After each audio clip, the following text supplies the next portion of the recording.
Yo, everyone, welcome to Fun Speculation. As you can see, I accidentally played the wrong intro. I accidentally played the Mathcast intro. However, it doesn't matter because we are here and we have a big deal thing about to happen. And we don't know what it is exactly that's going to happen, but we know when Phil Spencer, Matt Booty, and Sarah Bond show up at the same place at the same time to talk about Xbox, it means that something important is probably going to be said. So we're going to be co-streaming a podcast for the first time ever in a weird way. This is the official Xbox podcast. And lucky are we that Mr. Boomstick XL happened to be free because he is joining us right now. And he's going to be joining us until probably midway through the podcast thing. And then he'll have to head out. But we'll also have Pong is on his way home right now, so he's going to be joining as well. And who knows who else of the Fun Spec fam may be here as well. But hey, Boom, thank you so much for being here. You just got done with X Vlog, which was awesome again as usual. But yeah, this Thank is you, a sir. big show. Are you excited for this? Are you like sitting on pins and needles? Are you nervous about it? Like where are you sitting right now?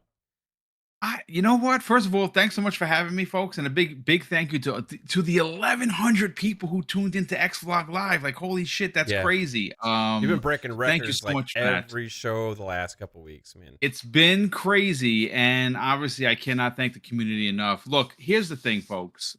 I said this on X Vlog, and I'll say it again on this show. I'm a dinosaur, and I'm not being facetious. Like, I am a gamer. I've been a gamer since 1978. I remember when the companies sold us on buy box A, play games 1, 2, and 3, buy box B, play games 4, 5, and 6. Right now, I get it. That's not the way gaming is anymore, and it's slowly shifting. I'm not worried about it because my core experience is going to be on Xbox. My only concern, if I had one jarring concern, Matt, and this is a big effing no, Xbox Game Pass must remain identical to it was before this show started, meaning that I pay my $16.99 a month and I get games day and date. ABK games, potentially, Bethesda games, Xbox Game Studios. They try to shift any of that in any way, they're going to ruin a really good thing. Yeah. And if I had a one concern, because I'm actually not really concerned, I'm going to continue to play on Xbox. I like my achievements, I like my friends list, and I will buy other exclusives on other platforms, like I did with Helldiver, and like I just did with Mario versus Donkey Kong. I support all three consoles, and I love it. But that's my if one jarring thing, Game Pass cannot be changed. You sold us this, you cannot change now. It would be a Yeah. really big deal, and I would call them out for it. Yeah, I've been losing my damn mind a little bit, and I had a solo stream last week when I started seeing this stuff with people in the community started to try and like advocate for day one Oh, I games saw that. to go Ridiculous. away, and I'm like, what world are we living in as consumers to where we're so like distraught and upset about the potential of losing a few exclusives here and there to other platforms that we actually want to pay more to make that happen. You know, we want to lose value to make that happen to where it's like a self, oh, hey, go ahead and screw me over. It's okay as long as these other people don't get to play a game. And like, I can make arguments against, ideas of, taking exclusives other places and all that stuff, but not at my expense. You know what I mean? And I think people have been creating these scenarios of like it's a this or that, like in their head about, well, this isn't working, so we need to do this instead. Well, like there's no information out there whatsoever that there's problems with the current way of things at Xbox. In fact, everything has been pretty positive, except for the industry stuff that's been going on with the layoffs, which we knew was going to come up, happen after the acquisition. The whole gaming industry is going through a lot of that stuff right now, but that's not been a concern with their financials and all that kind of stuff. Those have all looked really, really positive. So we did expect that there was going to be different changes within Xbox after ABK, because it's a I've been using this term a lot. For me, like it's not like ZeniMax or Bethesda and some of the other acquisitions. Like ABK was more of a transformational acquisition for Xbox, because you're acquiring something pretty much the same size as yourself, right? You're growing exponentially. You're going into different markets. You're going into different platforms that you've never been on before while bringing them in. And I think ultimately what we're seeing now is that accelerated vision of what they have for the future being here a little sooner than people expected. And then you start to see these rumors come out in January, and then they kind of start snowballing even more in February.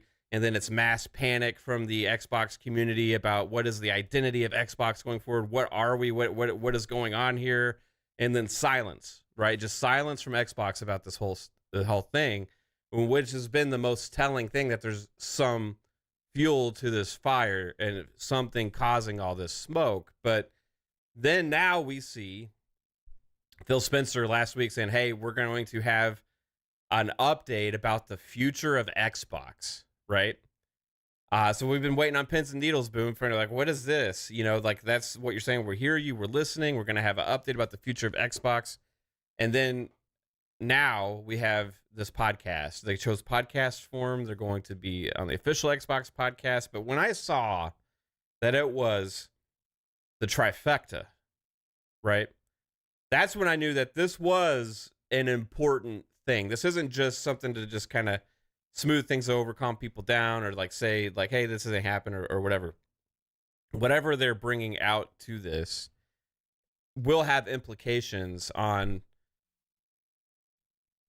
the future of the Xbox brand, and kind of a vision and what they're doing, right? So maybe some things here that some people don't like.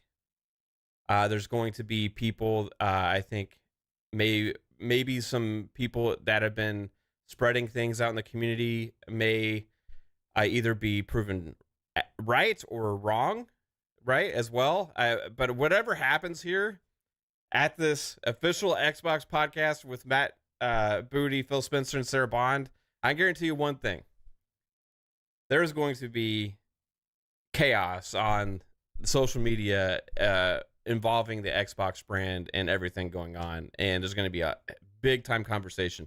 So much so, as the rumor today spreading around, Boom, is that Nintendo potentially delayed their Nintendo Direct because of this. I saw that.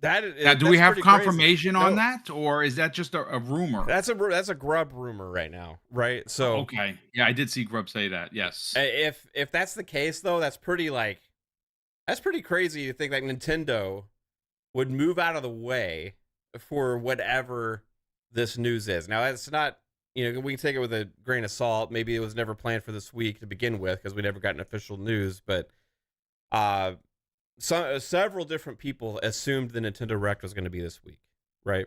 Right. So the fact that we haven't got the announcement, now we're having this on a Thursday.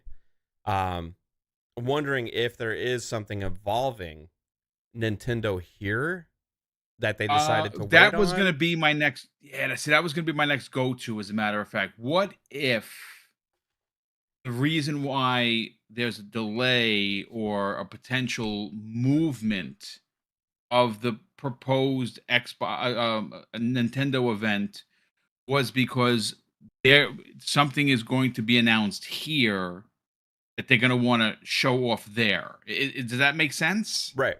So, like, maybe because of the backlash been going on, Xbox wanted to be able to go first with this information, yes. Right? Mm-hmm. Instead of have it shown at the Nintendo Direct and have everybody be like, "What the hell's going on, man? You're taking my games? Take my damn games away, put it on the Switch? Oh, hell no! I'm selling my Xbox."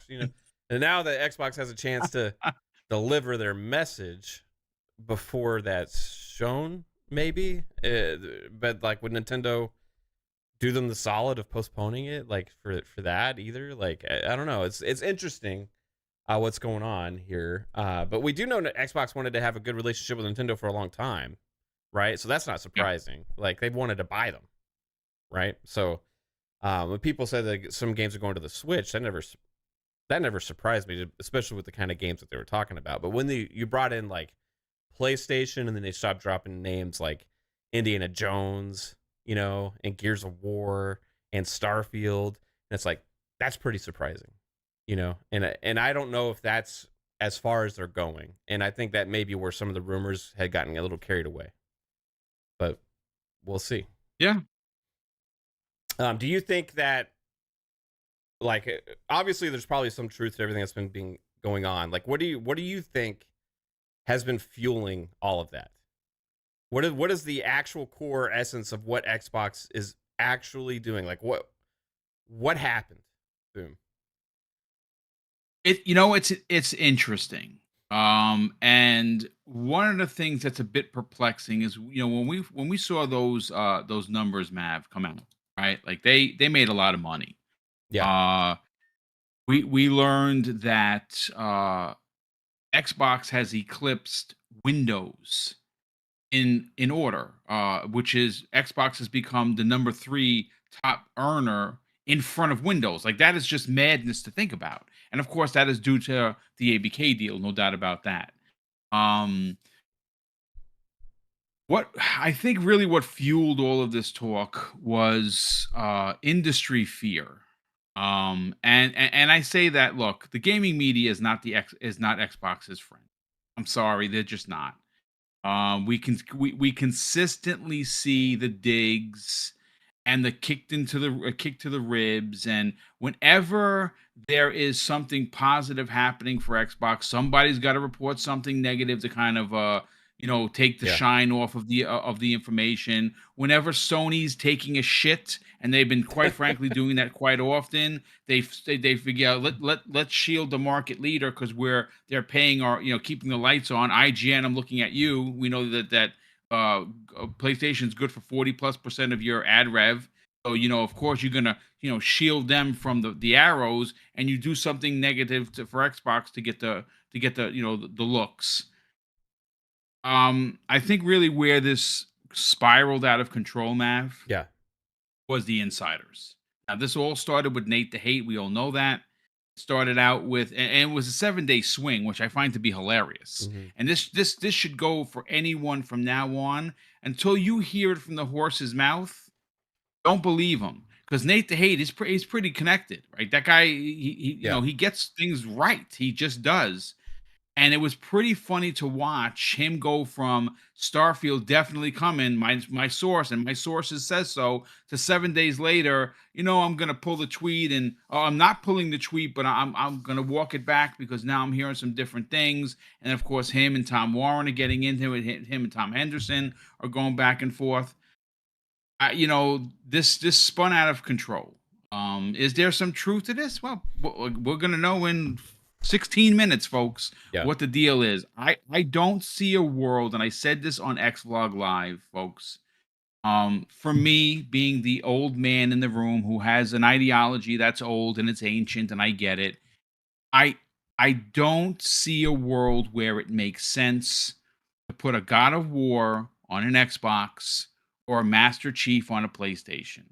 I think there really is something to be said, Mav, about brand recognition, platform and IP recognition, meaning simply when you think of Master Chief, you think of an Xbox. When you think of Kratos, you think of a PlayStation. And I'm sorry, I think that's the way it has to be. There are certain IPs that have no business being on other platforms. I'm just sorry. And that's I'm no one's gonna move me off the stone. I get it. I'm the old guy that has old ideologies. Fine. But if you want to, and again, I've said my piece about Hi-Fi Rush. I think it has transmedia greatness written all over it, but it's never going to be looked upon as an Xbox game. Now that it's going to go to everywhere, is that good or bad? I mean, some people will say, "Mav, oh, you're just gatekeeping, Mister Boomstick." Am I though? Because I don't see any Nintendo games rushing on to Xbox, or even for that matter, any PlayStation games rushing onto an Xbox. And again, shout out to Jamie Moran. He put out a tweet the other day, quite a few of them actually, where he says it's funny journalism or journalists in parentheses. They always ask why Xbox games can't be on, on PlayStation and on Nintendo, but they never asked, could any of those games be on an Xbox? Because that's considered taboo. I Mhm. don't know. It's Yeah. it's just a little ridiculous. It is kind of weird to see the different just overall mindset that the games media and a lot of people and gamers as well like just have about Xbox, where that discussion is just so like easy to have when it comes to putting Xbox games in other places. But then you're right, like you're like, oh yeah, Nintendo would never do that. Why would they, or why should they? Or like PlayStation, no, it's all about the exclusives, right? But then you're talking about Xbox, like, yeah, I would like to play Halo on my PlayStation, or yeah, I would like to play, Sea of Thieves over there, or whatever, right? So, there is a different like way that I think a lot of people think about Xbox. And I'm just gonna be honest, like for me, like I get your mentality, Boom, but like for me personally, like I just really don't care. But where I would care is if it affects my experience, right? Like what I think what a lot of people's like back of their mind trepidation has been about all these rumors has been about like if it devalues the Xbox, if the Xbox console itself is less important to Microsoft, if the Xbox console itself sells even worse than it is now, then what does that mean for the future of Microsoft making high quality, high end console devices for the console consumer, right? And that's the concern I do get, right, from people, because we've invested a lot in the library, we've invested a lot into the ecosystem, and you want to have faith in that going forward that you're going to be able to still have that. My kickback to that conversation, where I think sometimes even us as Xbox gamers can get lost in this a little bit, is if you look at Nintendo and PlayStation, right? I would say that having faith in their storefronts and their digital library and their ecosystems moving forward for me would be even shakier than Microsoft and Xbox. Because we still don't even know if the next Switch is going to have backwards compatibility. That's like up in the air. Like for a next Xbox, that's a given. You know what I mean? Yeah. Right. The next PlayStation, like they won't even let us use a PS4 controller on a PS5.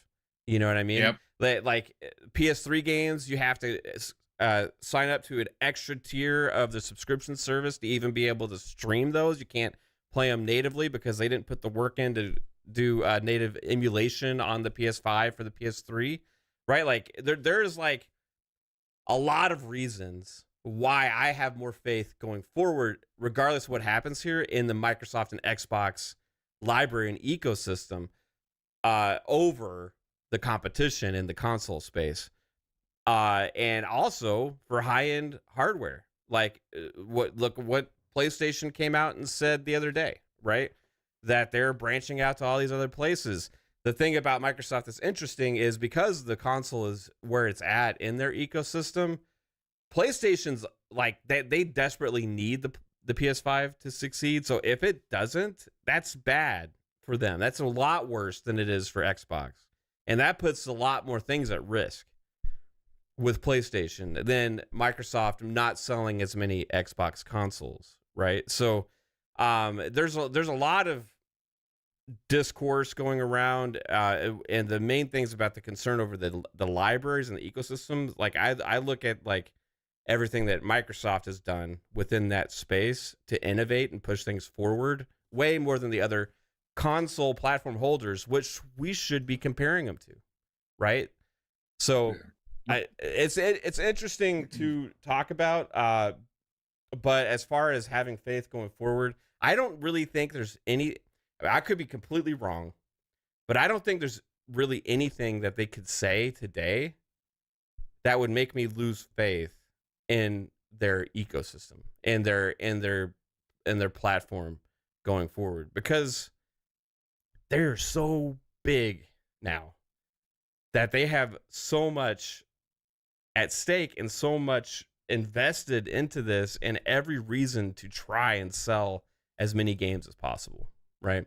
And I think that means still supporting the hardcore console gamer, right? So we'll have to wait and see. Welcome, Psycho. What's up, dude? What's up, Hey, buddy? Psychonauts, what's up, brother? How you feeling? Hello, guys. I'm doing fantastic. Just sitting here like everyone else, waiting for the announcement from Xbox to see where the future is heading to. So we'll see. I'm hoping that we get some good news and it's not what a lot of people, with a lot of rumors. Hopefully a lot of it does not come true, and we get some other things announced today and moving forward with Xbox. Yeah, man. I mean, we're like 9 minutes away from finding out. Like, it was interesting Yeah. seeing what Phil said, though, right, guys? Like the update on the future of Xbox. Like, that's like you know that people look at these tweets and stuff before they go out, and for him to talk even about the future of Xbox or whatever in a tweet, and then knowing that it's going to be all three of them show up here, like it's like, whoa, okay, what's happening? To where now I think there's as many co-streams going on right now for a podcast than there is for like a developer direct or for like a game showcase, Crazy. and we're just gonna listen to them talk about like who knows what. We don't even know. It's absolutely crazy. A Bionic Wolf member for 9 months. Choo Choo motherfucker says should be one for the ages. Good to see Boom here. Yeah, Bionic. Thank you, sir. Thanks Very for being kind. here. Thank you. If you guys do like the content, hit the like button, share it out, sub to the channel, notification bell, all that kind of cool stuff. It greatly does help us. We got about 287 people here right now, hanging out, ready for this Xbox news. Mav, are you going to do an activity? Oh For no, the stream? we're gonna do YouTube because the live stuff hasn't been working really well Okay. on Discord, so we'll just be watching on the YouTube feed. Gotcha. Do we think there's gonna be any like cool surprises here? That Boom, like is I there do. I think so. like hey, here's the bad news, but hey, everybody, look over here. Here's something for you. Like Oprah Winfrey give everybody a car or something like that. It's the I take a strategy. car. Yeah. No, all jokes. I think that there is going to be something here. I can't specifically say what it is, but I do think that there is going to be something here. And again, it's just speculation at this point, but I am excited for today. Like I said, there is. This is a normally when you get these podcasts, right? And again, there are a lot of people like, oh, I'm nervous because they're all here. I actually think differently. I think the fact that all three of them there should give you confidence. And why do I say that, guys? I say that with confidence because they understand how important their message is going to be, not only for the diehard Xbox fans, but for the industry as a whole. Right. You got to remember, everyone that is in gaming is watching this. The IGNs, the Kotakus, the GameSpots, all the scumbag media that we know that consistently take shots at Xbox for engagement only. They don't give a shit, right? They're going to be literally hanging on every word. And if there is something negative to report, believe you me, they will go out of their way to drive that point home. So this is a big deal to have all three of them. This could have been just Sarah. This could have been just Phil. Could have been just Matt. But no, you're getting all three. So I think the way they're going to break it down is each one of them is going to handle their perspective of what Xbox is going to look like from their position in Xbox. We know Sarah handles hardware and the deals that she makes with Game Pass. Matt Booty's going to work and probably potentially talk about the games maybe going or not going. And Phil Spencer's going to talk overall strategy. I think that's how it's going to go down. Yeah. It's going to be interesting to see. Matt Booty is the one that's most interesting being here because like I could see like Phil or Sarah giving a message about, hey, we're giving some other games to other platforms, but we've seen Matt Booty's emails and he's like, let's build this up so much to kill the competition. You know what I mean? And it's like, he's going to have to be sitting there being like, yeah, we're putting the Sea of Thieves on PlayStation or we're putting, So they have to go out there with a smile on his face. And we know the real Matt Booty behind the scenes now, right? And he's a cold-blooded killer. Like he isn't gonna want to be talking about Nintendo and PlayStation. He's like Xbox, Xbox, Xbox. Everything else can screw off. But he would make Call of Duty exclusive if he could. I guarantee you, right? So it's gonna be interesting seeing him there. But also like Sarah Bond, this is her first appearance also as head of Xbox now, right? Talking to the fans and everything. So that's gonna be interesting to see kind of how that dynamic of what her what she has to say now in this role as opposed to her usual role before, was talking about partnerships and all those kind of things and stuff like that. So and then now Phil, my CEO of Microsoft Gaming, right? Like that encompasses mobile, it encompasses everything. So yeah, Xbox anywhere, Xbox everywhere, Xbox whatever. Like I think that's a thing that's, for me it's already been here, right? Because I have a tablet, I'll play Game Pass on it, I'll console stream on it.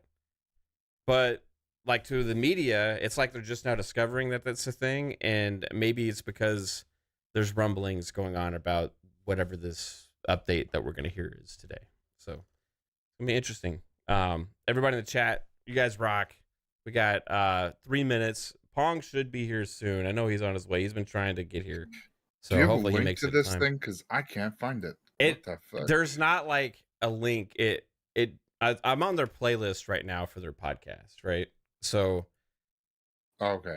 it will go live in 3 minutes, and it will just premiere. So I that's what I think, and I'm gonna have to like refresh and keep looking for it to see if it showed up. So right now it's not there yet. So the last one is 13 days ago.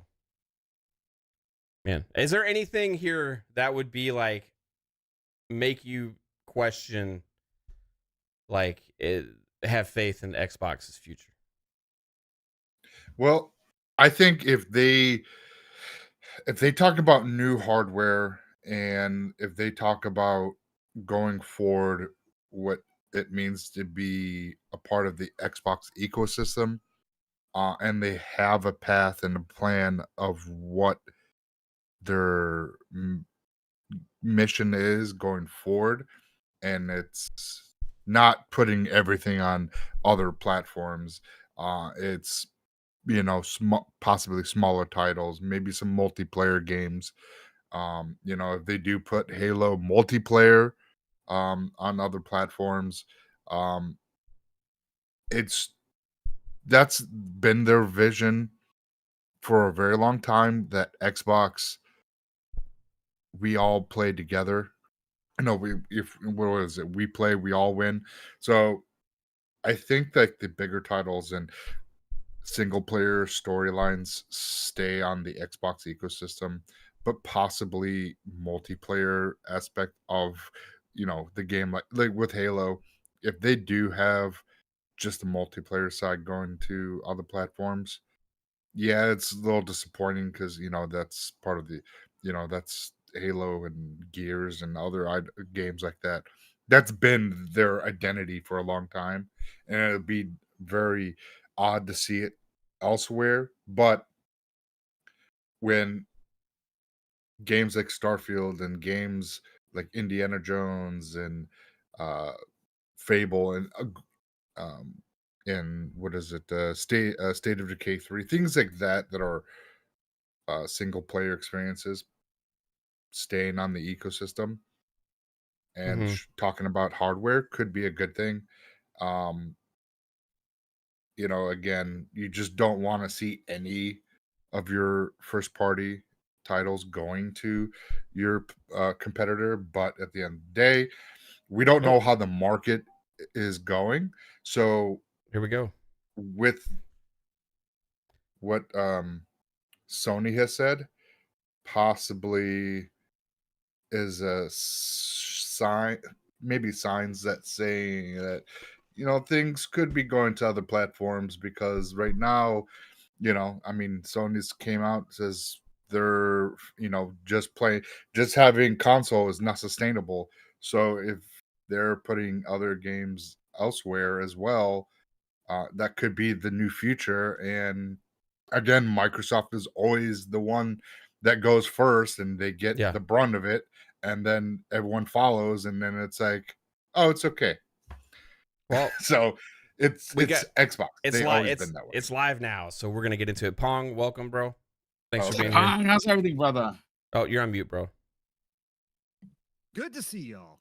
Yeah, What's up, there you bro? go. Now Let's go. You're very low. I'm gonna have to turn you up, but it's okay. Turn me up. Turn you up. All right, hit and play. This thing says 22 minutes.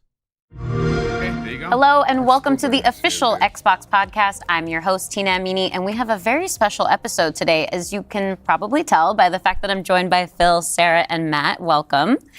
And we're going to talk about some updates at Xbox. We want to talk about game exclusivity. We want to talk about Activision Blizzard now that they're part of our portfolio, how that might be an impact on Game Pass. And we want to talk about hardware too and how all of this fits into the strategy at Xbox. So where should we start, Phil?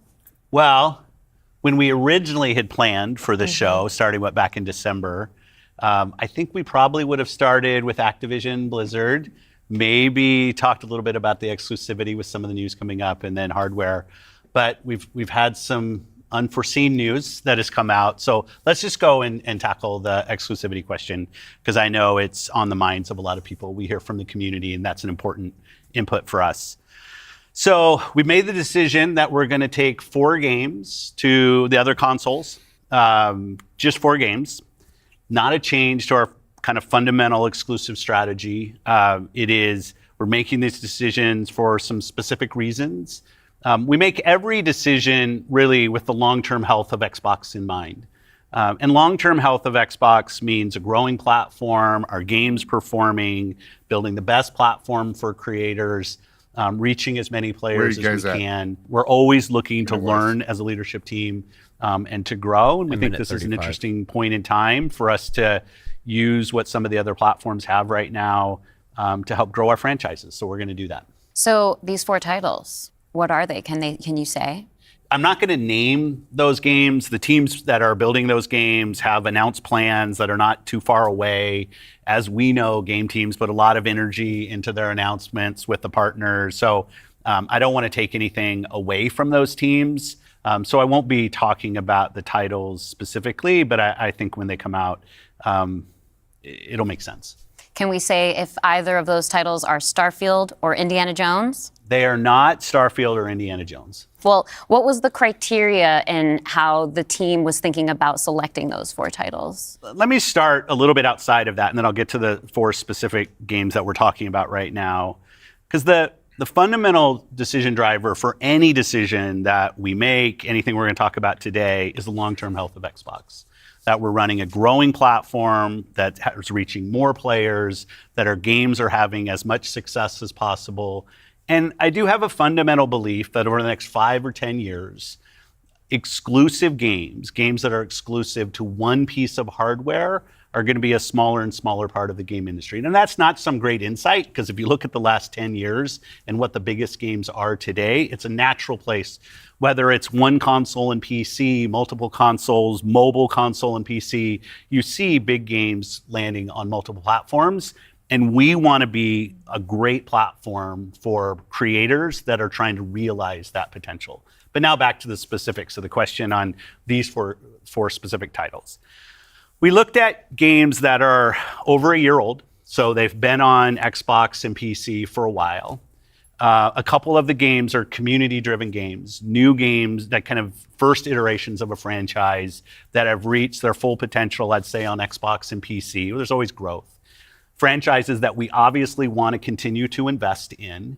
Part of having the ability to continue to invest is that the businesses behind those franchises continue. We think it's important that these service-based games that have communities behind them, that they can have confidence that they're going to exist in the future. So 2 of them, kind of community-driven games that will end up on other platforms and give us the ability to continue to invest in them. We think that's great for the business and great for the communities, more players to play with. I'd say 2 of the other games are smaller games that were never really meant to be built as kind of platform exclusives and all the fanfare that goes around that. but games that our teams really wanted to go build, that we love supporting creative endeavors across our studios, regardless of size. And as they've realized their full potential on Xbox and PC, we see an opportunity to utilize the other platforms as a place to just drive more business value out of those games, allowing us to invest in maybe future iterations of those, so sequels to those, or just other games like that in our portfolio. And when we don't damage Xbox and we can grow our business using what other platforms have and to help us with that, we're going to do that. And that's really the story behind these 4 games. And last thing I'll say, looking forward, I think there is an interesting story for us of introducing Xbox franchises to players on other platforms to get them more interested in Xbox. We think there's a good brand value for Xbox there. So 4 games, no promise beyond that. So if you're on those other platforms and you see these 4 games coming, please don't take it as some signal that everything's coming. It's not. And we're going to learn. So when you are thinking about the future and this concept of live service games, games that can benefit from bigger audiences, new audiences, how does that apply to future titles and how you're applying that criteria there? Yeah, there's really no fundamental change to how we think about exclusivity. We just came out of Developer Direct, which was an awesome show, where we showed great games that are coming to Xbox and PC and cloud, which really makes them accessible to hundreds of millions of people. So it's this kind of, we're really focused on a couple platforms and what's going to show up there. But our key of play the games you want with the people you want, anywhere you want, when everybody plays, we all win. These have been part of our strategy for years and will continue to be. Our focus is on how do we continue to grow the games industry by reaching more players in more places, and how do we grow Xbox as part of that. Xbox is a hardware platform, Xbox is a publisher of great games, and Xbox as a platform for the world's best creators. Mm-hmm. And then knowing that, how do we think about our first-party games and Game Pass? Yeah, well, to build on what Phil just said, one thing I would add, as you were talking about growth, is just that we've sort of seen this inversion over the last 5 years where it used to be that the platform was the biggest thing. That's right. And the games would sort of tuck in within the platform. Today, big games like a Roblox or a Fortnite could actually be bigger than any one platform. Yeah, and that really has changed the way that we think about things. So in the midst of all that, I think we at First Party can come back to sort of some core principles. First, that all of our games will be on the Xbox platform. Second, all of our games will go into Game Pass on day one. And third, we know that Game Pass will only be available on Xbox. So there's sort of starting points for us. As Phil mentioned, there are games today that you can play that only can be found on Xbox. That's what I'm talking about. And at the same time, we want to bring more of our games to more players. So we're going to continue to look at that. Kind of moving aside, though, from some of those and thinking more about what does it really mean for the player, to me, the 2 key things are cross-play and cross-save. Those things allow us to deliver on the promise of Xbox, which is play with your friends where they are, play on the devices you want, play the games you want. So that is really only possible at a practical level when you know that your saves and your player are going to be able to move across all those parts. So not all of our games today are necessarily built to take advantage of that. There still will be some games that don't. As we bring more teams into the Xbox family, there's some catch up to do as we get there. But that cross-play, cross-save is like so fundamental to what we're doing, and I think is something that we as First Party get such a good benefit from being so close to the platform. Yeah, absolutely. I mean, that's one of the things, like you said, all of our games are always in Game Pass. And so I'm excited to announce, with the coming together that we had with Activision Blizzard King, that Activision and Blizzard games are coming to Game Pass, starting with Diablo 4 on March 28th, which I'm super excited to share today. And it's all part of our commitment to make Xbox, the Xbox experience and the games that we build as widely available as possible. So now the 34 million Game Pass members can all enjoy the fantastic experience of Diablo 4. Amazing. Can we come back to the point, Phil, you mentioned at the top, this isn't really a change in strategy for us. Can you recap for me how it isn't? Yeah, and I thought both Matt and Sarah did a really nice job of talking about what we're doing on Xbox, where we're going. If you take a platform feature like Xbox Play Anywhere, which has been a promise that we've made on our first-party games, that you can buy our game once, you're going to get to play across Xbox and Windows. I think we're the only platform that does this. That makes it possible for you not only to play with your friends wherever they are, but to know that you actually have multiple entitlements to the games. I think that's a technology I'd love to see applied anybody to that more had platforms. rumors knew nothing of what they were But it talking is about. this view that people are going to play true. Xbox in multiple places. Whether it's play the games you want with the people you want, anywhere you want, whether it's content, community, and cloud, whether it's when everybody plays, we all win. Like, we've had different taglines, different strategy, kind of words that we've used, but always with this view that Xbox is a platform for creators who want to reach the most players. Our investments in xCloud, our investments in franchises like Minecraft and now Call of Duty and other large franchises so that we learn how to build those. This has been a strategy that we've been on for, I'd say, a decade. It's not about one device. It's not about games in service of a device, but rather the devices that people want to play on should be in service of making the games as big and popular as they possibly could be. Because really, a healthy creator community on Xbox, a healthy creator community in gaming all up, is the thing that all of us as game players should be voting for, because that's the thing that will lead to the best long-term success and growth in this industry. And my understanding, just from listening and learning from you three over the past few weeks, just understanding what's happening with Xbox, is that we see trends with player behavior where people are playing on multiple devices. That is the reality. And we have put some games out on multiple platforms before. So my understanding is that that's been good for players. How does that come back to the business with all of that in mind? Yeah, as you said, we have shipped games on other platforms. In fact, realistically, if you look with the addition of Activision and Blizzard and ZeniMax, we're one of the largest game publishers on PlayStation. We're one of the largest publishers on the Nintendo Switch, especially when you put Minecraft into the equation as well. And now we're one of the largest publishers on mobile platforms as well. And that's not something that we want to back away from. We want to continue to be building great games that millions and millions of people can love, and that they can play those games where they want to go play. But we do understand the business success that Xbox has to have. Us as leaders in this business, the system today, the system that all companies that we play video games from, is a world of you got to be growing your business. Growth in our Xbox business is critical to the long-term health of Xbox. Many people know I've been on Xbox for over 20 years.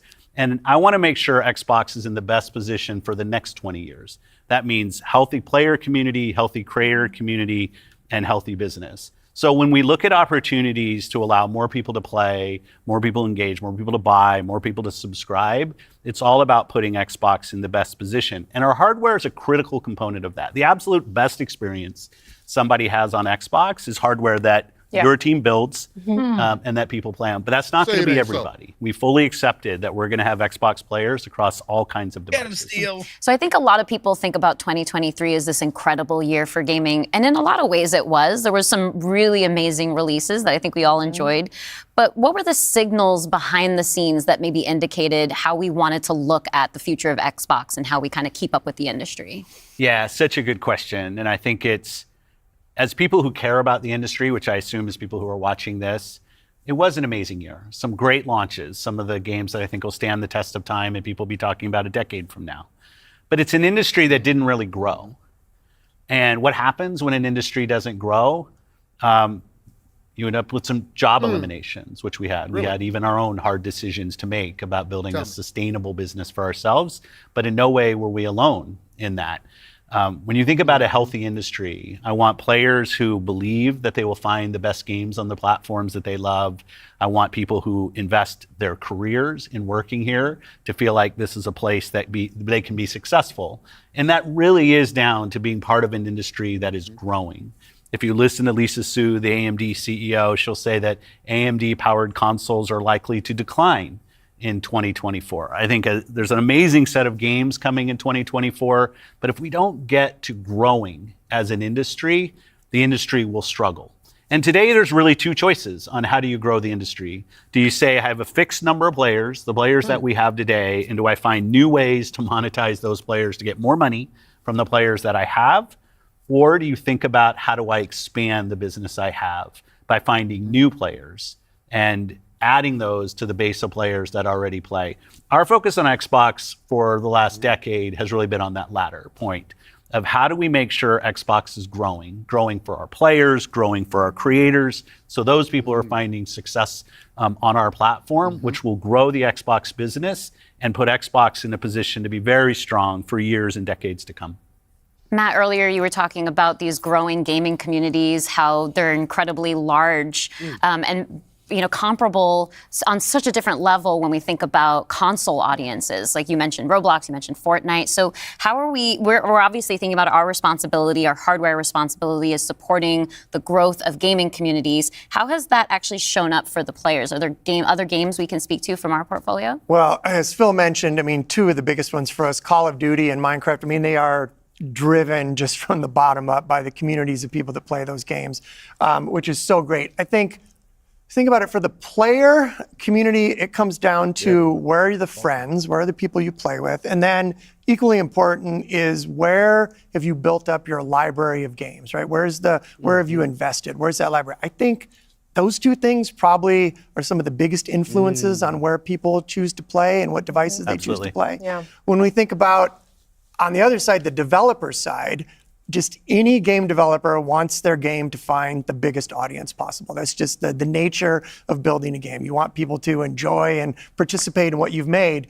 And I think we're in a unique position to deliver on that just because we are the platform. We build hardware. We've got a first-party games group, and then we've got a system that ties that together, that brings together your friends, y'all build hardware. your progression, your achievements, all of that. And I think that's really what has contributed to the momentum behind some of these communities. Yeah, absolutely. I mean, when you look at, just step back and you look at the history of the industry, we've moved from a place where it used to be that someone built and launched a game to accelerate hardware to actually the things we do with our hardware and with our platform are all in service of making those games bigger.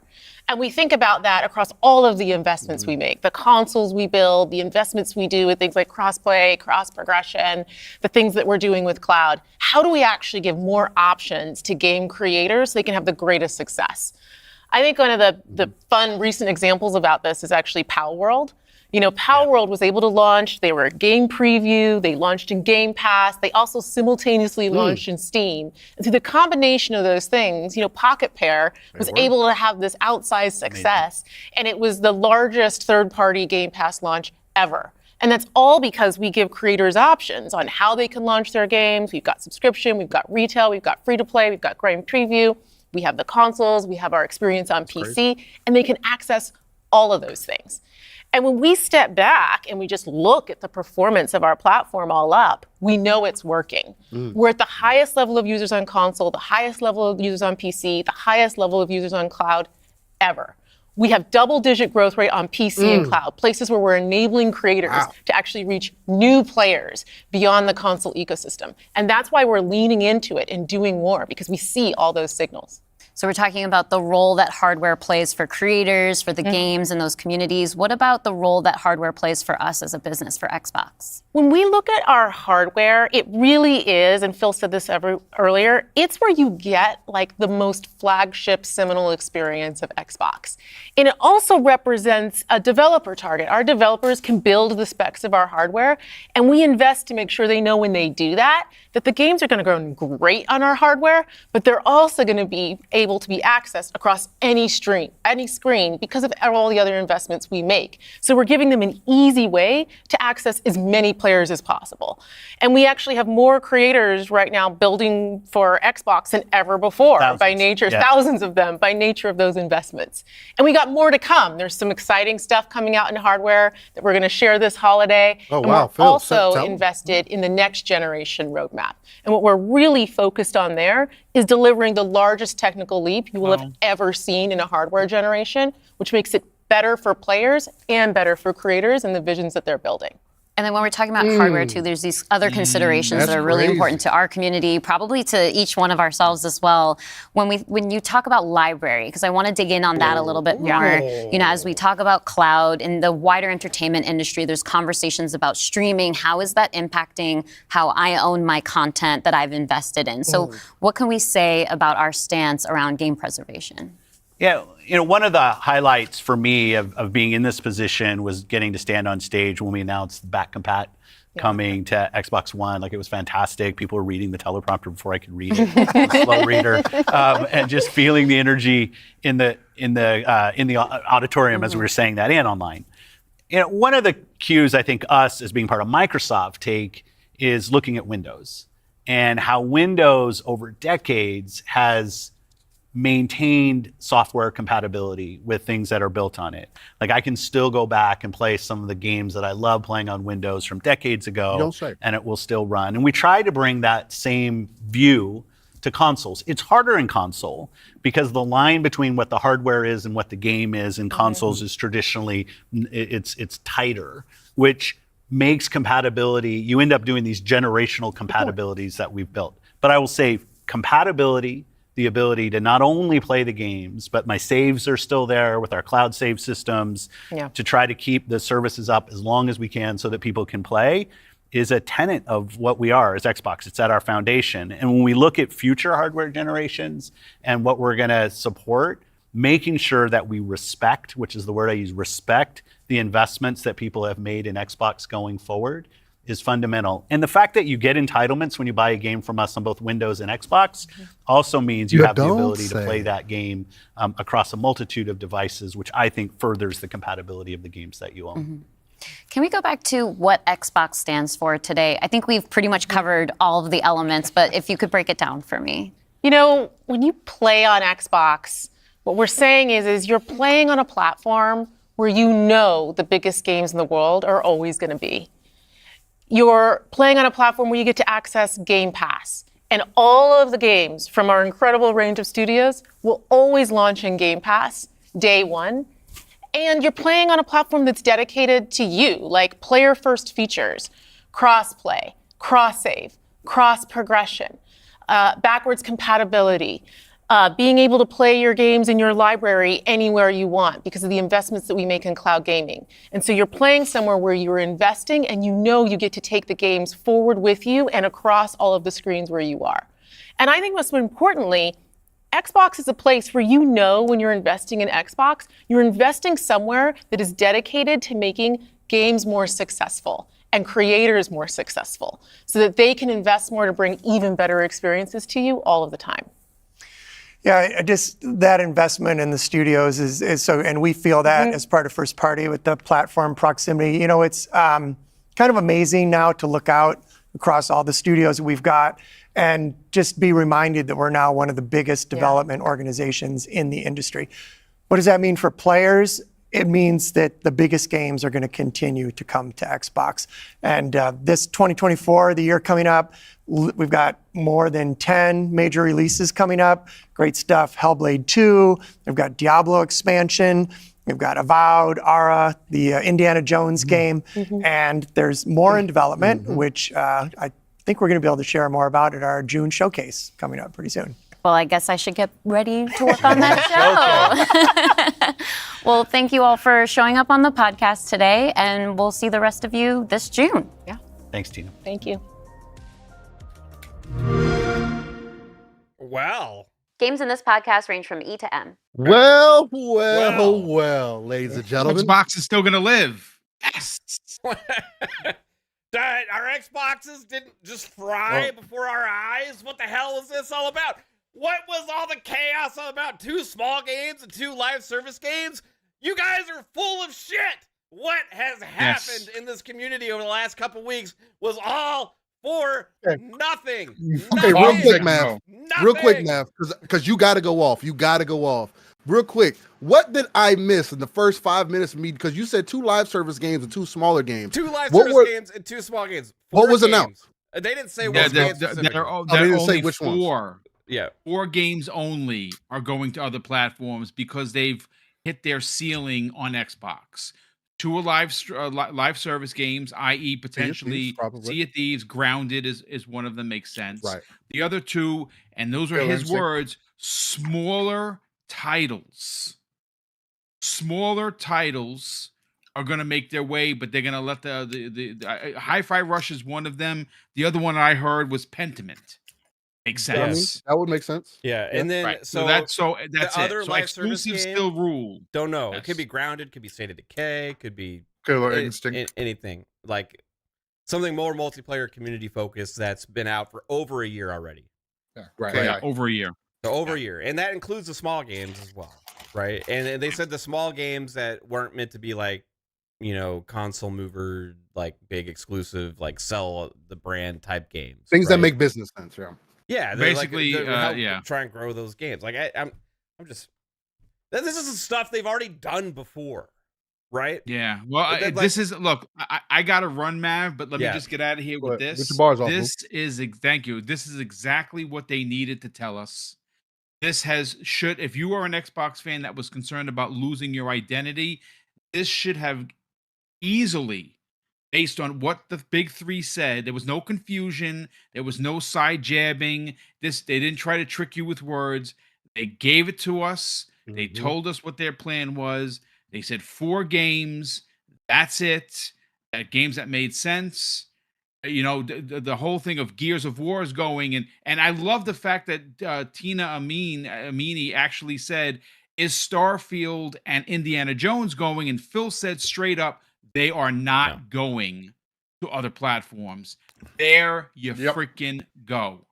That's a big deal. But gentlemen, Hey, salute Boom, you all. thanks for hanging Like out. brothers. Later, Boom. I miss you, Boom. I miss you too, brother. Yeah, we gotta. When you're off one day, you gotta jump on one of the shows. But, Absolutely. gentlemen, I'll see you later. Yeah, everybody check Later. out Boom at Double Bar Gaming, breaking records. Thank you. Have a good one, Boom. Take it easy, man. Shit, guys. Hold on. Let me. I'm just gonna move us over real quick and kind of change up the screen real quick so everybody can see. Oh, that's the wrong one. I moved the wrong screen. Man. I would We don't love to ride the train on in to say that I was just I was on top of the needle the whole time. Man, that's crazy. All right. That's crazy. So like I mean, let's just this is for me, I don't know. This was a big much ado about nothing. It seemed like Phil was almost nervous to bring this message, you know what I mean? Like just the look on his face, and they kind of just cut to the chase. They didn't want to ruin like the marketing plans for the games, right? Obviously. Mm-hmm. Right. So they didn't say what they are specifically. But if we can look at the rumors, right, that have been going on, we would assume Hi-Fi Rush is probably one. Tom Warren said Pentiment was one as well. So let's look at that. Those two as the other live service, because neither of those are live service games, right? So then we look at, the other rumor was Sea of Thieves. Okay. So let's look at that one. And then the other live service game could be a Grounded, could be Killer Instinct. Yeah, is it Killer Instinct live service? Not really. That's like, I would say maybe probably something like either Grounded or State of Decay or something. It's got to be something where they can make money off of it, where it makes sense for them to have good monetization on these other platforms, right? So Grounded is probably the best candidate for that, I would assume, right? So, There's no monetization though. In is there Grounded, no monetization in No, Grounded? there's no monetization. Everything you get is in game. is in game. Yeah, it's all in game Yeah, shit. I don't know. I don't fucking know, man. That's why like I Killer don't know what Instinct, the you have other- to buy the Yeah, character. Sea of Thieves skins. makes a lot of sense, obviously, but I don't know what the other one could be. And it's not Grounded. obviously it's not Halo Gotta be Infinite because it's It's not gotta be like grounded. right. It's gotta be. Unless they're adding monetization. No, they wouldn't. Again, so far from what I've experienced from Grounded and what I watched my wife play, and because she even got so deep into it, where she was watching content creators specifically for Grounded for the entire year. It was in early access. And no, that's not in their plan at all. It's not ever going to be that. The game is going to be exactly what it is. They've said these things in previous breakdowns to people that asked about that. And no, that's not their intention. And at any point, they're going to add more content to the game. But He also said that one of the main points was to grow the community, and Grounded fits perfect because he also talked about how they do believe, which we had discussed through this whole course of stuff, that potentially one of their ideas is to introduce people to games by Xbox that could entice people to come over. And Grounded is perfect because you don't find Grounded on PlayStation. You don't find Grounded even on Nintendo. It is a unique title that's certainly, I mean, not that other games don't do that, right? We got a new one coming out called Small World that's coming out. Or whatever the heck it is. But the fact is that could introduce people to perfect one to grow that community and Grounded, continue to support what Obsidian has created, but also show people the diversity that is over on Xbox that you might not find out, especially on PlayStation, for sure. I got to get caught up on some of these super chats and stuff, guys. Real quick. Earlier, Bionic Wolf, member for 9 months. Should be one for the ages. Good to see people. I already read that one. I'm sorry, Bionic. Bold Alpha Wolfpack bought a single ticket to the speculator train. Choo choo, motherfucker. Thank you, Bold Alpha. Tim the Sorcerer with the £2 super chat. This is 007 Xbox. Peaches and Aurelius Maximus. Bring it. Let's go. This may have been the best thing they could have done in a long time, honestly. This shut a lot of people up. But it also, like, in a way, like, I think is all about giving people faith in Xbox. Oh, for sure. 100%. That's what this was, right? Bold Alpha Wolfpack with the $5 super chat says, did y'all catch what Phil said about using what other platforms have to grow Xbox? I did catch that as well. And it'll be interesting, to see what they mean by that. I know exactly what they mean. Armerta War. Feels in his bag, Jesus. Member for 6 months. Says Xbox is saved. Axe 82. Member for 2 months.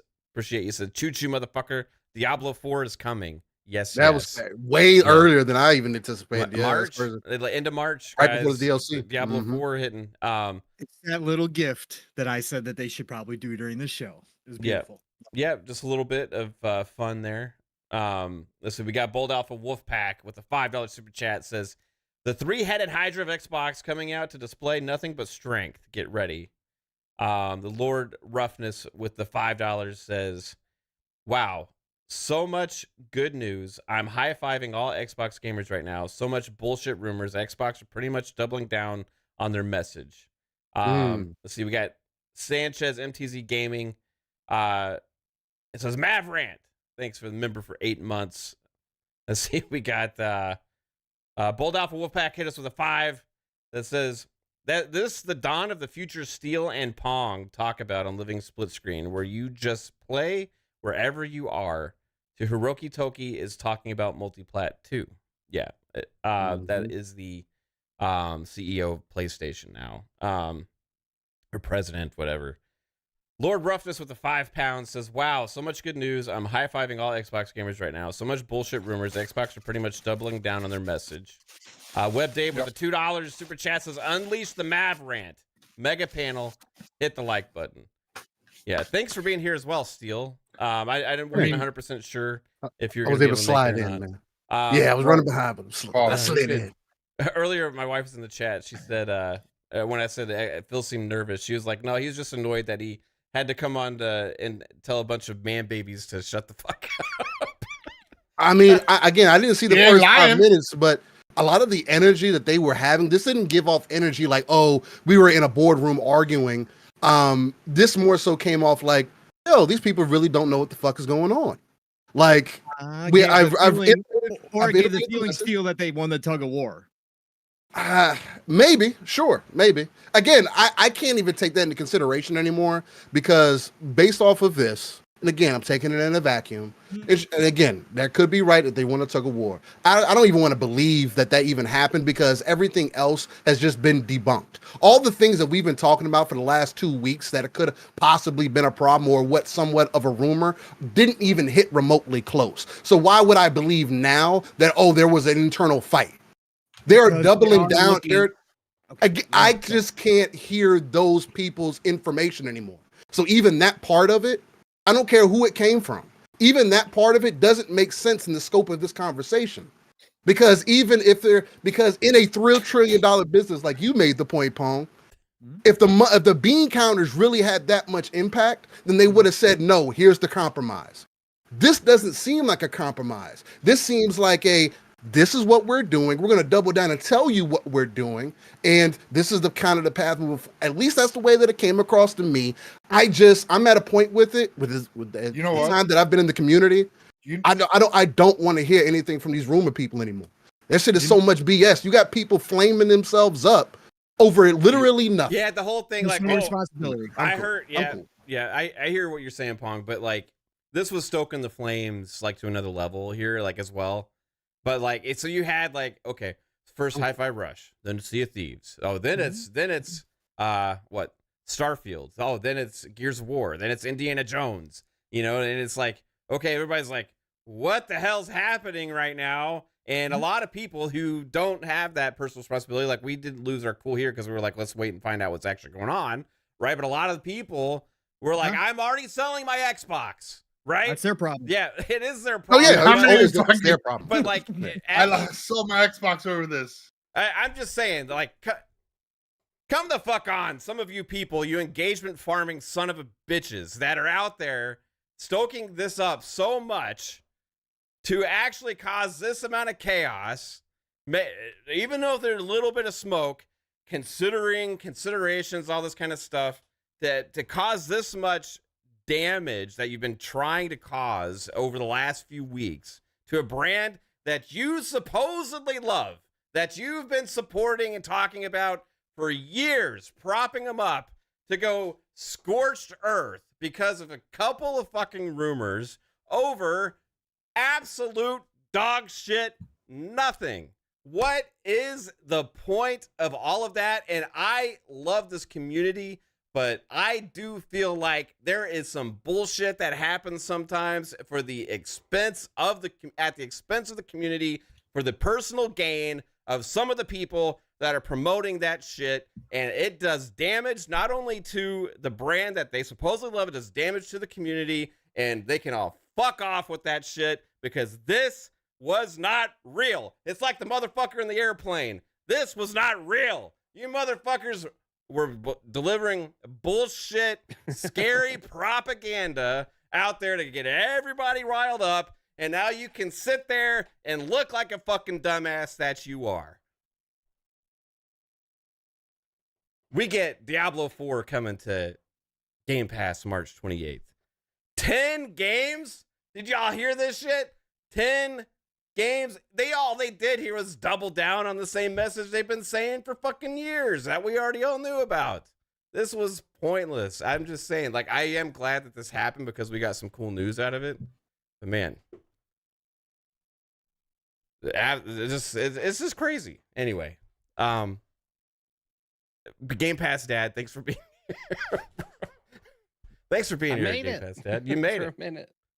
What, did you have a chance to catch the thing?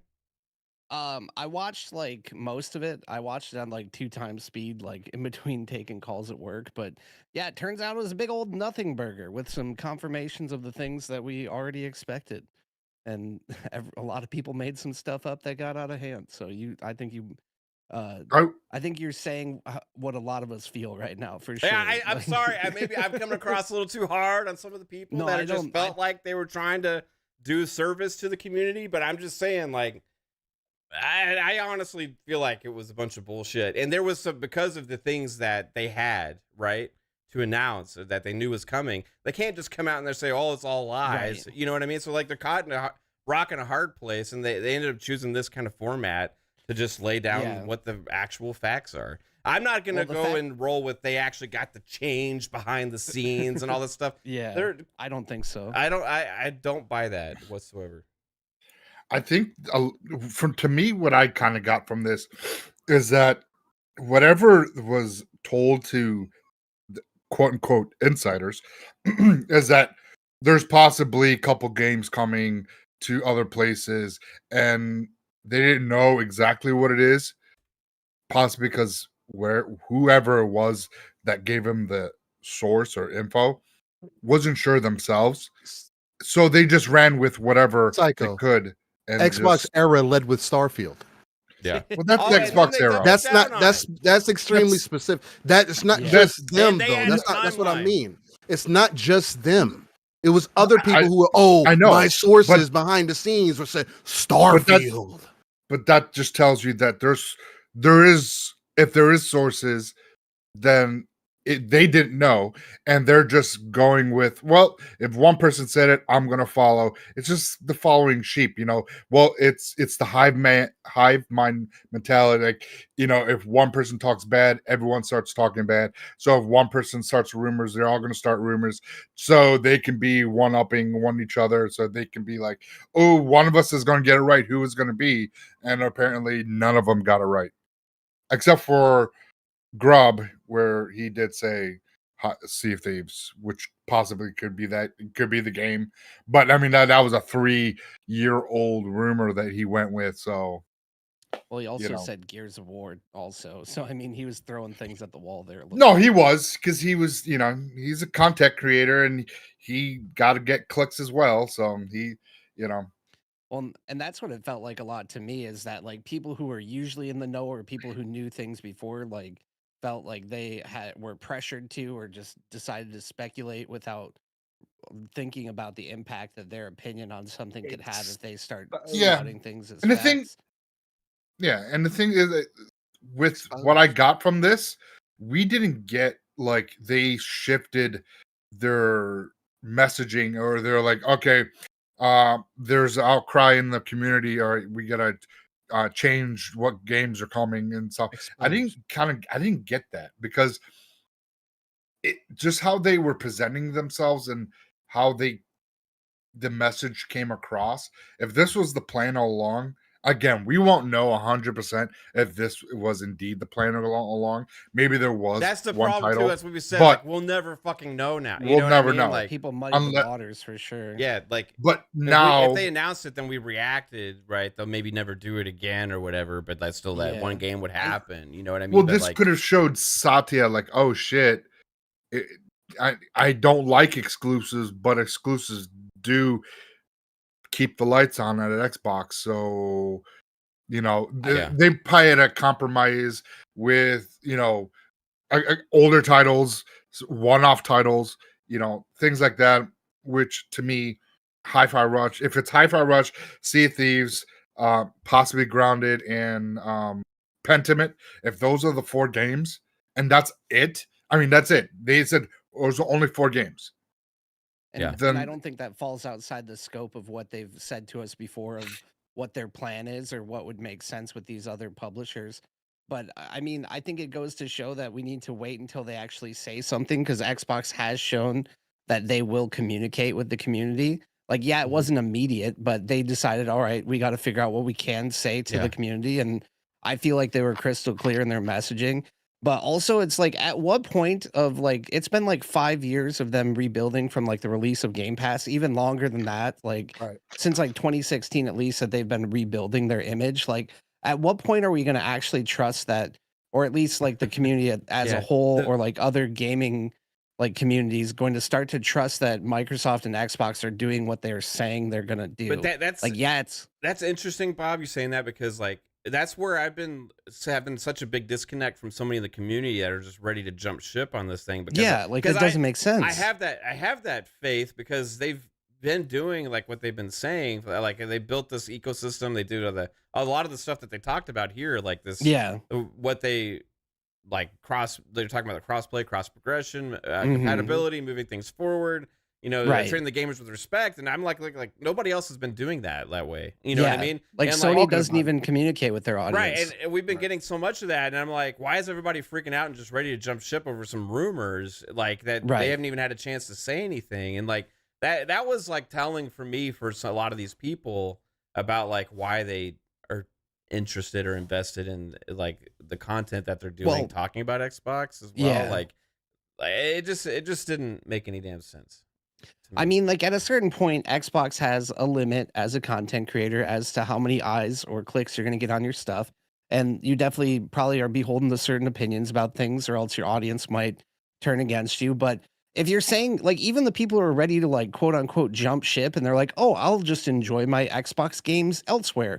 It's like, well, guess what? If you're still playing Xbox Right, games, you're not jumping ship. If you still have a PC and Game Pass, you're still playing Xbox. So it doesn't matter where Right. you're at.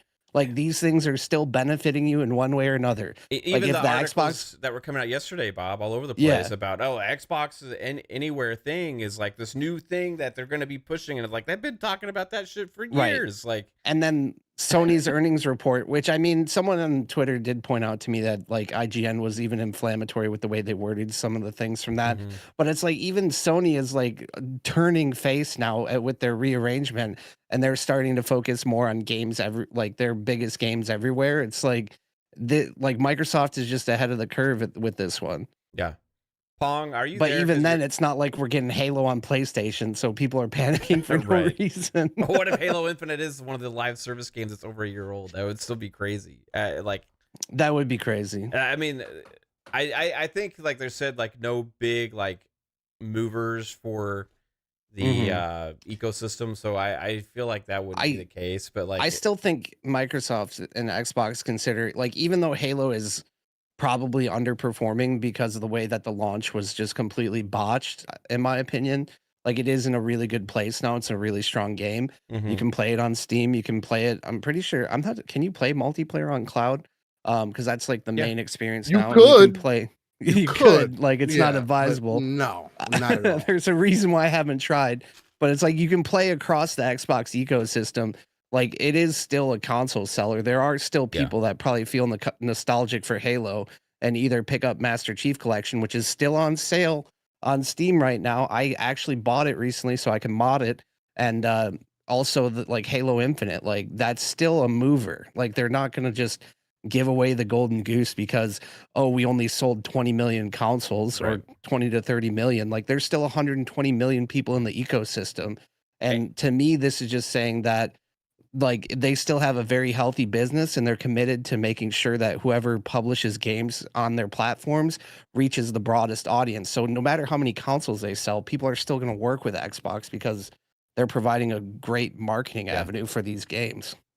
It's interesting, like, because going into this, I felt like they needed to try and like bring some sense to people, like kind of give people faith in like the ecosystem and also in the future of the hardware, right? Which I Yeah. think they delivered that in spades today, right? Because 100%. that was everybody's like underlying like issue here, kind of is like, well, if we're not important anymore, will there be a console in the future for us to play on? You know, like, and Yeah. so they made sure, like, they even talked about. Did y'all catch that with Sarah Bond when she was like, later this holiday news on the next hardware, Yeah. and then looking at the next generation of what we have, and I'm like, does that mean there's a possible next generation revealed this holiday season? Like, Or I think that's probably when we're getting the not mid-gen upgrade. well, yeah, but like, I don't know. She information. said like next generation, so like, You could do Oh, that, really? and He then said, and tease. the next generation. what is So it? Well, she There's and separated next the gener- two. Okay, Yeah, and she separated the two. Yep. okay. Oh, okay. Well, Pong, I was gonna go clip that later. your camera I mean, has go two back. dots dancing on me, but that's okay. What's happening? I don't know. I can't Your, see you. I your can't- camera's not active. You're probably Yeah. got to disable and turn it back on. I'm active here in Discord. All right. He's active. There you are. There it goes. Yeah, it's Okay. back. Cool. Yeah. Sweet. Anyway, I just saw Sorry, these I two was dots. live here, and I was like, Yeah. okay. I just didn't know if you were there or not. So, Yeah, I know. overall, I know you're like a little bit different with a lot of this stuff, right? So, maybe a lot Little bit. different. I No. don't know. So, like No. overall, like, Yeah. and just reaction now versus what we thought this could have Oh, yeah. happened here, right? Yeah, no, yeah. Number one of the best hires ever made at Xbox right now is Tina Amini. Yeah. This girl, again, she's doing it all. The fact that she came from IGN, I forgive her. She can handle everything right now. She's great. She did a nice job here. Really, really good questions up front. Number two, if you're gonna come out and you're gonna squash the rumors of all of your or some of your major franchises going elsewhere like almost immediately, and if you are going to instill confidence into your community and kind of take away all the wind out of the sails of what's been happening over the past 3 weeks or so, this is how you do it right here. they were bold in their statements. Actually, some of their statements are actually even bolder than I thought they were going to go, even though they didn't give us details on a lot of things. So I got to say up front, those are two big takeaways here. This is how you do something like this if you're going to come out. The only places I have a disagreement, and the reason why I push back a little bit on you guys, there's some comments in here, and I want to go back and rewatch it again. I got to rewatch it a couple times and pull some stuff out of there, but I did pull some things up front. This conversation was happening. That's why I'm not going to say everything that everybody was reporting was bullshit and just for clicks. Were there people absolutely farming the emotions of this community? Absolutely. But again, I will assume that most in this community are adults. Take responsibility for how you react to news about video games. All right. Number one, take responsibility. If you're an emotional person, get off social media if you know stuff's happening. That's going to make you emotional. Okay. Yep. Again, I said I understand the emotions. I told you guys my Dreamcast story. That's when I learned these companies don't give two shits about you. And I made the decision from there on out. I was never going to give my loyalty freely ever again. Okay.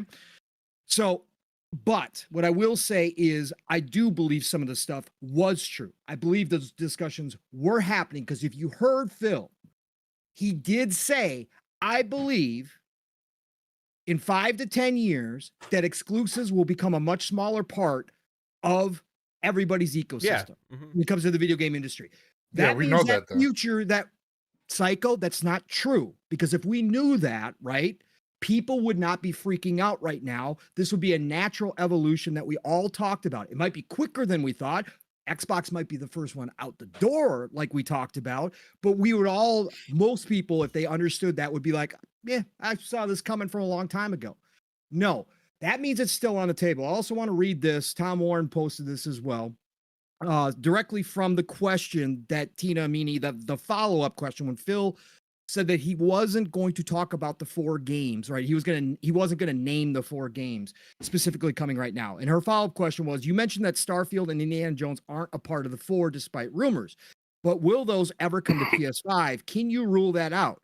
Phil's exact quote is, I don't think we should, as an industry, ever rule out a game going to any other platform. We're focused on these 4 games and learning from the experience. But I don't want to create a false expectations on those other platforms that this is somehow the first 4 to get over the dam, and then the dam's going to open and that everything else is coming. That's not the plan today. I also don't want to mislead customers on those other platforms. We're launching these 4 games and we're excited about it. We're excited about the announcements and everything else, but we'll see what happens for our business. Again, the door has been cracked. Now, again, whether you want to believe that everybody was making up a bunch of shit just to get the community fired up, or was there some high-level leaking going on that actually did have some truth to it, that those discussions were happening in the boardroom. Whatever the case is, it's cracked the door open, right?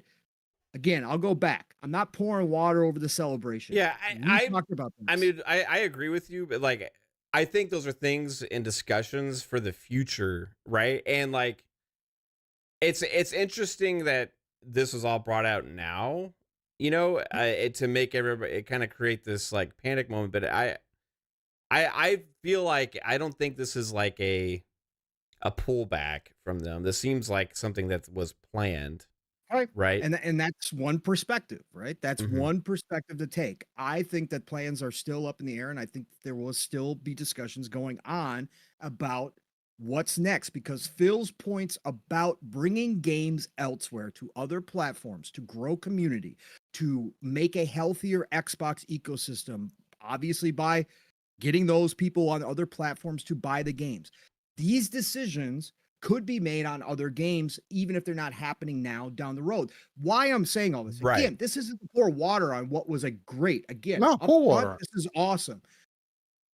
The thing is, we will be back here in this community if everybody thinks that all of a sudden it's all exclusives all the time and Xbox is 100% never going to do this with the bigger games, right? I'm not saying that either. Yeah. Right. But that's the celebration mode. That's what I'm seeing on Twitter, right? That's what I'm seeing everywhere. Oh, they just dropped the mic. It's it. Xbox is all in, still going exclusive.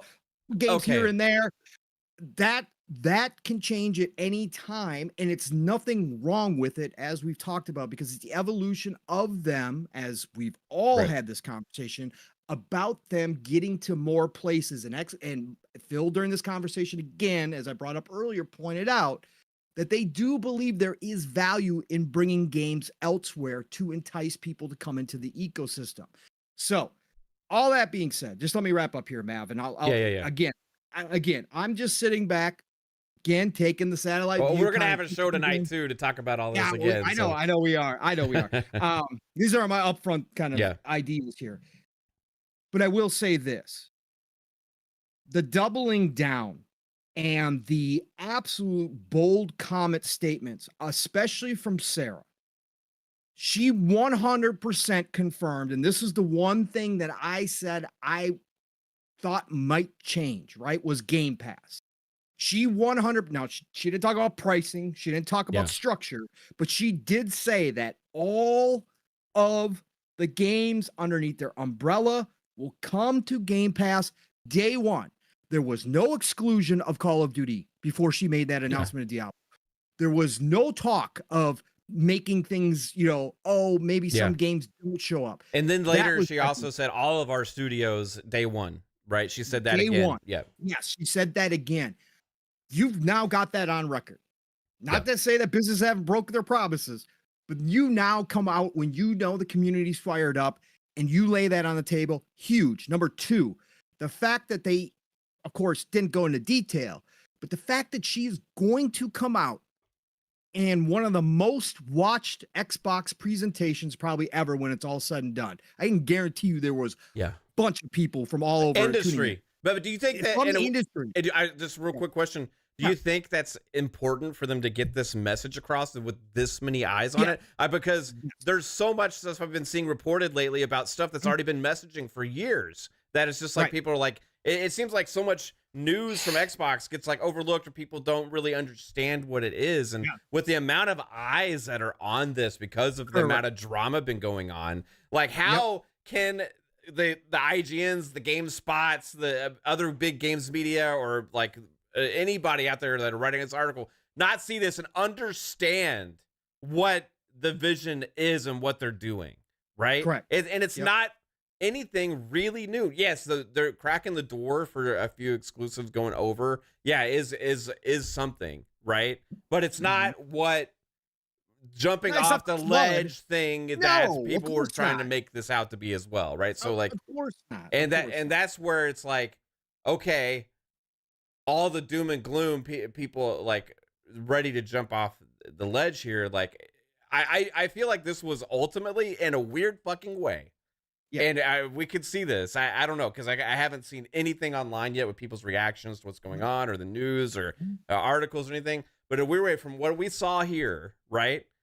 And even after all this fucking chaos that we've had, as damaging as it seems like it would be, where people are saying people are never going to trust Xbox again and all this stuff because of rumors, this could have ultimately turned out into a fucking huge win for them, but being able to deliver that message with that many eyes on them. Absolutely, because they knew what this was going to draw. Every bit of this is going to be poured over. This will be clipped to no end. People will bring up any comments made here. It's not bad news, Paul. No, it is not. I bet they won't. I bet they won't. But no. But I'm saying in the future, Steele, if they start to waver years from now, what's going to come down the road. True. The other point that Sarah made, which I was, you're now the head of Xbox hardware. You're the CEO of Xbox. You control the hardware division. You are going to put yourself on the line by saying we are aiming to make the biggest technological leap ever seen in hardware for next gen. Yeah. Yo, like if you look at the history of video games and you see some of the leaps that we had, I don't know what she's going right. Yeah. I know. Obviously, we don't have any idea. We know potentially could be hybrid. We know it could be combo. But the fact that she put that on the record today should seal the deal as far as the commitment Xbox has in hardware. Because if they honestly are going to shoot for that, which I'm all for, you guys, I think we all would say we're for it. The R&D and the investment that they're making into that hardware means that they are around. And I've said we've got at least, I've said 2 generations of hardware left in us. If that is the case, that is one of the biggest commitments they made today outside of the Game Pass day one title still coming from all of their studios. Again, overall, this was how you answer all of the questions. You put a bow on it without giving us the roadmap, without giving us specifics, and they even found a way to slip in a little sweetness by announcing Diablo 4 coming March the 28th to Game Pass, proving that the bigger titles from ABK aren't going to be withheld from Game Pass just because people say it's not sustainable, just because people have been doubling down, tripling down on the fact that you can't take away the sales of those types of games and put them into Game Pass. They are saying absolutely we can because we're Xbox and we got the big daddy. And they also talk about a little bit about like the work that had to be done with cross progression, cross save, all that kind of stuff. Now that all those games are part of their ecosystem, which is a fundamental core part of Xbox.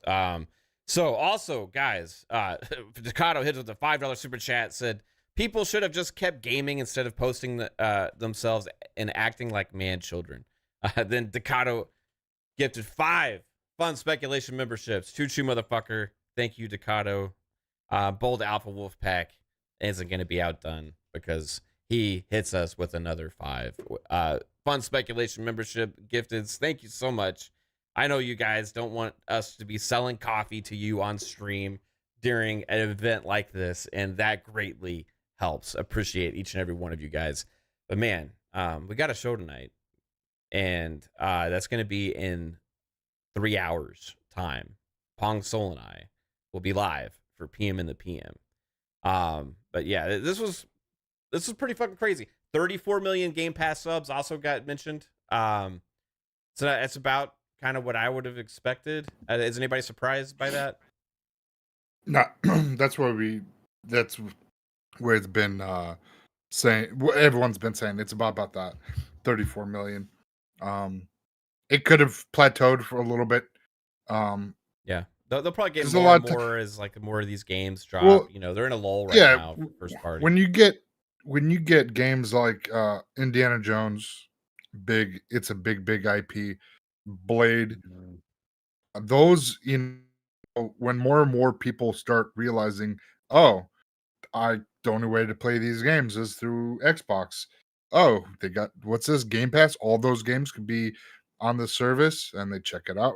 And honestly, I don't even think it's going to be those games that do it for them, Psycho. I think it's going to be games like Power World that do it. Yeah, that's a good point. It's going to be because those games that you mentioned, Psycho, are more so.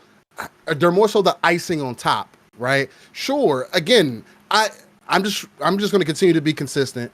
Those exclusives, those first party games that we always look for have become more so not necessarily the thing that gets you there, but they are I'm in here. Oh man, there's an Indiana Jones. Let me try that out. I came in here for this indie game, or I came in here for a game that I wasn't expecting to play. And then boom, I got all these other games now. Oh, that's crazy. I don't know. That's just the add in right there. Yeah, I think it depends. We always talked about before about casting a wide net, right? Mm-hmm. Like that variety is the key, right? Because there's so many different kinds of gamers out there. Yeah, I'm just speaking of because being where I work, seeing casuals on the daily basis, those are the games that will get the notoriety, get them to be like, oh, what's this? Mm-hmm. I know Indiana Jones. I know Blade, and that's what kind of those are going to be draws to like different audiences. Correct. As well, I'm not saying that those are going to be. I'm just saying those are going to get people that don't those know are going to be about talked Game Pass about word of mouth, big like commercials and all that kind of stuff too, right? But Xbox still needs to work on their messaging. They just need to still get it out to people's faces that Game Pass is there. Game Pass, absolutely, yeah. They don't know. Like I get people like I just talked to somebody yesterday.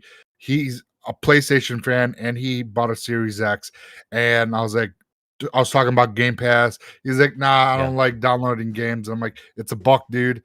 You love Gran Turismo, check out Forza.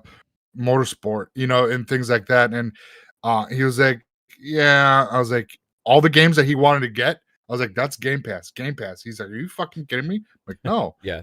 So many people don't But even know what it just- is. It's crazy. I've been Yeah, thinking just about try it that a out. lot lately. Is Yeah. how like most consumers don't really understand Game Pass completely either. Like, because Like, it's too good to anyone- be true if you actually explain it Yeah. to somebody.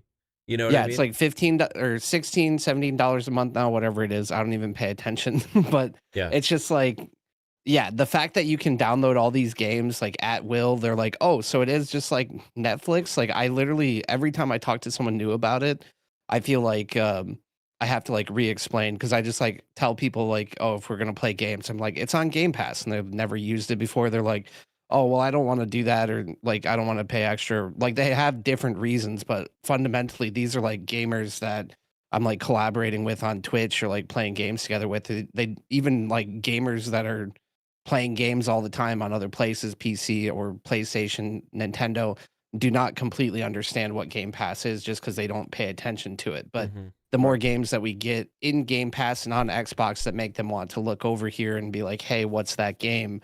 Like the more conversations like that that'll be had to convert it. But yeah, it would be nice if Xbox could find a way to like communicate that to more than just their core audience. Yeah. And Maybe even maybe this thing kind of helps with that in a weird way. you Right. know?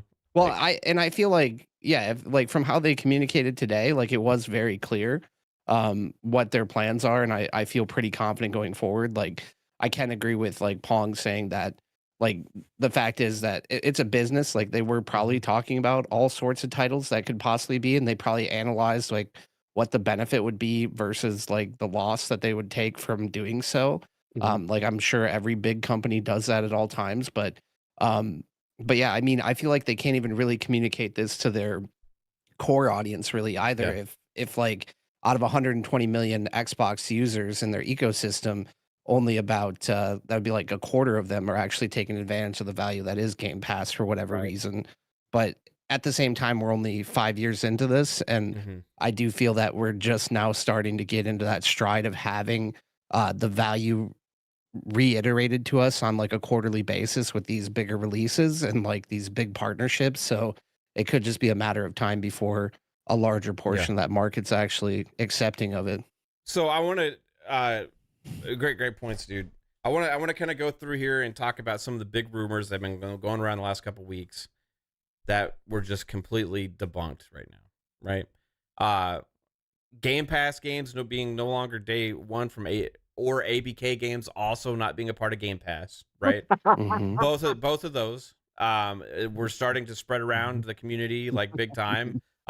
People, insiders and stuff like that were reporting on that kind of stuff, saying that the Game Pass isn't working, they're having to change it, they're having to take stuff away from Game Pass. ABK games aren't going to be in Game Pass unless they do something else crazy. This was like almost cemented in a way from some as fact that ABK games are not going to be part of Game Pass. So that's one. That's a big one. That is a huge one, right? Massive one. Starfield was reported by Xbox Era that not only that it was going to be coming to PlayStation, but also they gave a somewhat of a timeline on that, saying that after the Shattered Space DLC and expansion comes out, that it was going to be also going to PlayStation. That was completely debunked today. And you are not going to tell me that they were planning on putting Starfield on PlayStation this year,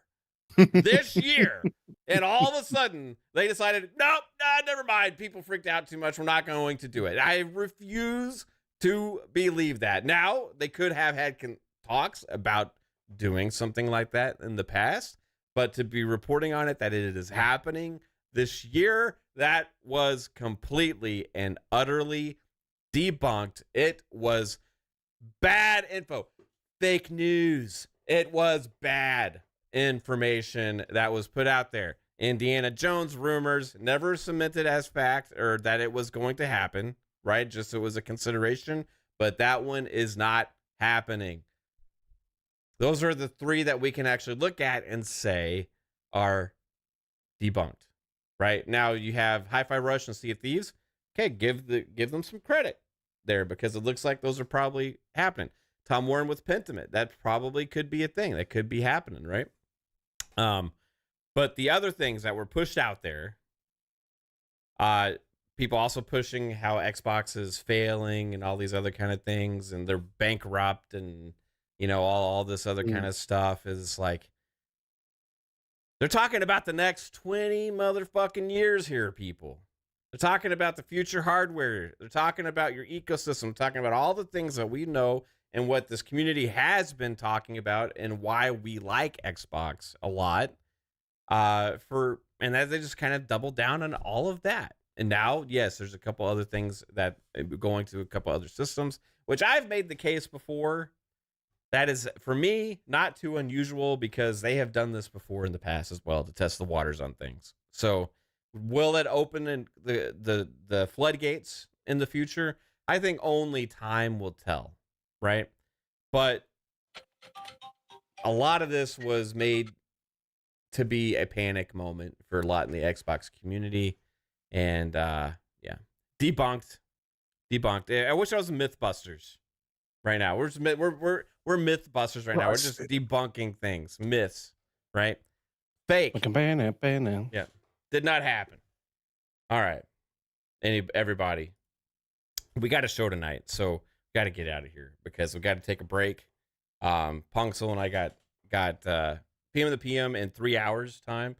I want to thank everybody. During the show, we had like over 700 something people here watching at one point. It was live. Yep. Yeah. This is absolutely crazy, because Much there's love. like Let's go. 1,000 places were streaming this thing today.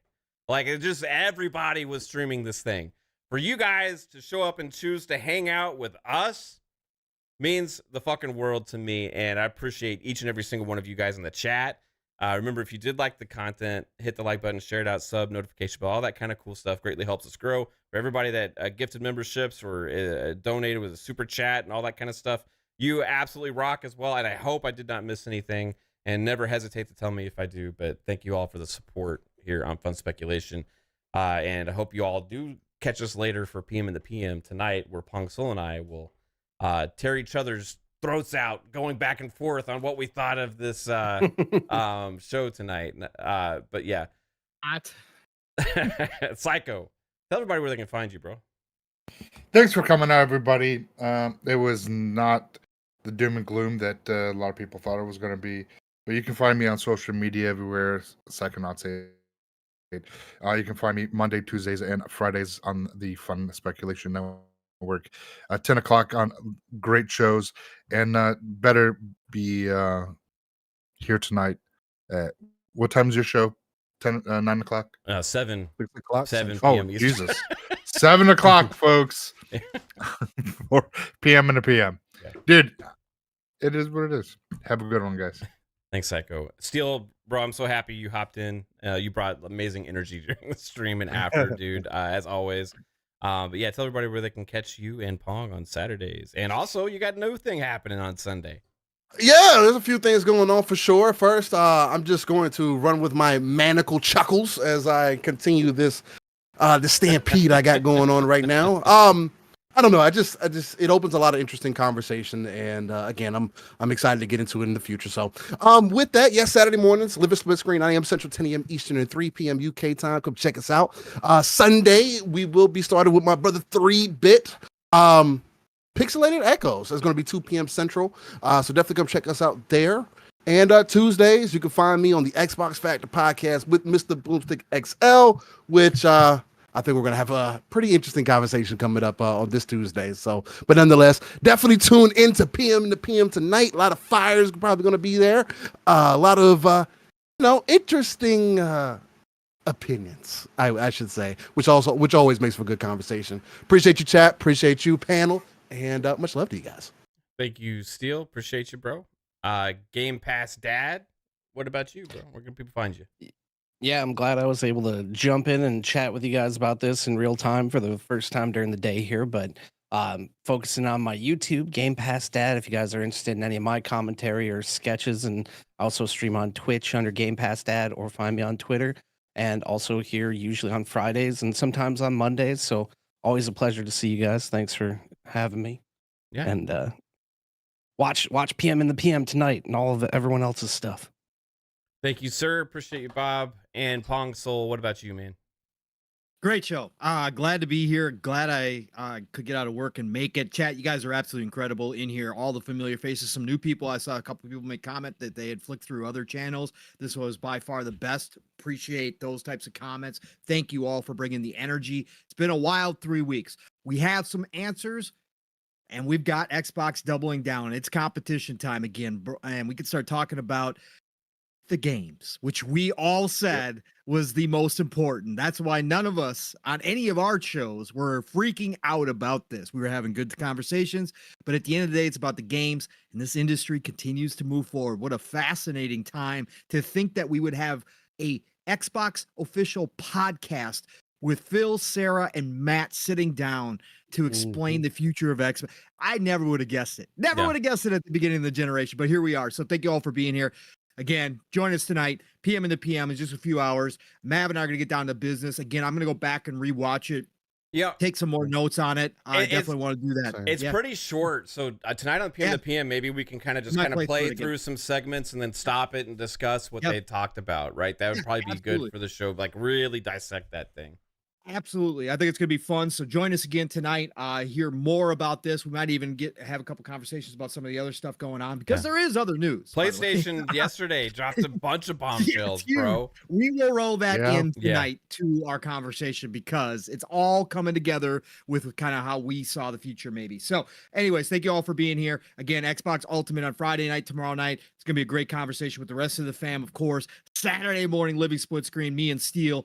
4+ hours. Buckle up, get ready. Hopefully, actually, you know what, Steele? You sound a lot better today, brother. So glad you could be. Oh yeah, here, definitely got yeah. I'm glad you could take your victory laps too, sir. Otherwise, that's Saturday, and then Shop Podcast. We'll be back this week, of course, over on PTK Blam's channel, 8 p.m. Eastern, 7 o'clock Central Time. Blam, Fuzzy, myself, and I'm sure we'll have some guests.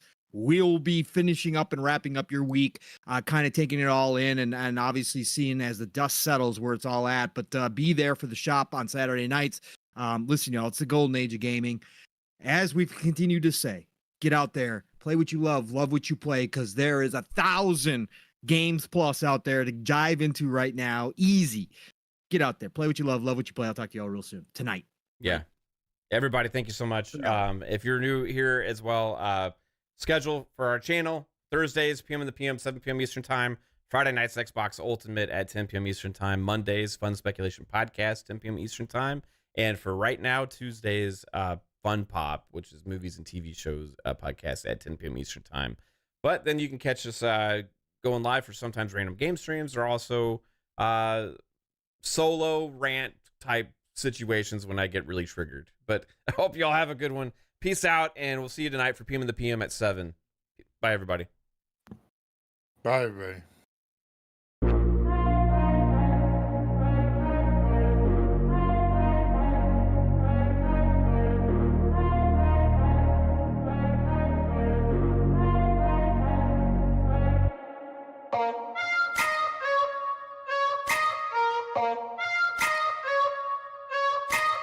Bye.